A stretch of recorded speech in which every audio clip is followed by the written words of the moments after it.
Musím se zde zase vyjádřit vůči politikům této společnosti. Svoboda slova možná existuje, ale asi nefunguje. Nefunguje ani síla slova, síla pera nefunguje. Člověk by tady mohl běhat i na razítka, od hygieny, přes obě komory v parlamentu, až po hrad. Jenom jeden velký blázinec z toho udělali. Zákonodárci by měli složit funkce, mají malé IQ, nebo by měli být zavřený blázinci někde. Ale mají imunitu.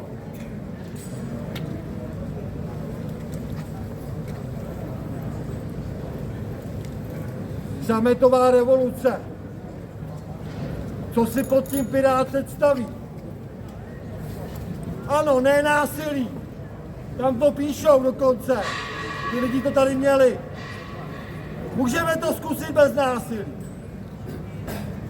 Ale bohužel politici na vlastním národu to vraždit nebudou, ale jiné národy, ať se klidně povraždí. Žlutý proti modré. A odpověď je samozřejmě zelená. Všichni jsme Piráti. Pravdu má jenom Bouchačka.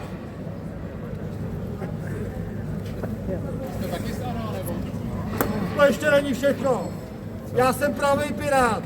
A ty politický Piráti, to jsou jenom banáni. Banánové republice. No, teď vám říkal, no, že jsem dává kytku, že by neměl. Co jsem dal? Sametová revoluce nestačila. Komunistům nechali peníze, majetky, měli kontakty, samozřejmě to namnožili. BBC a média je další blázinec. Koukněme se na to. BBC, no tak co nám tady můžou vysílat ty naše televize za bláboli. Jenom divadlo ze strachem. My Piráti jsme tady byli za jakéhokoliv režimu.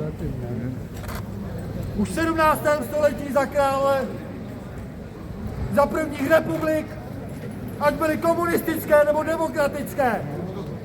Piráti tady byli vždycky s váma. Ty vám tahali věci přes hranice.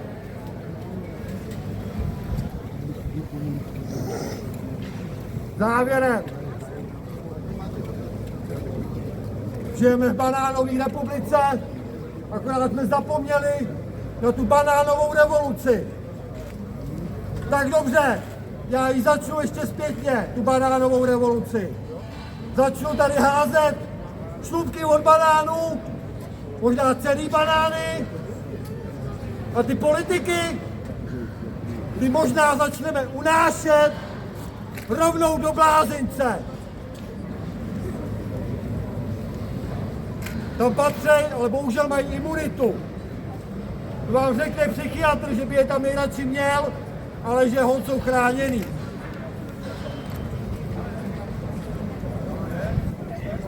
Takže za mě opravdu se stává teď v této republice banánový terorista.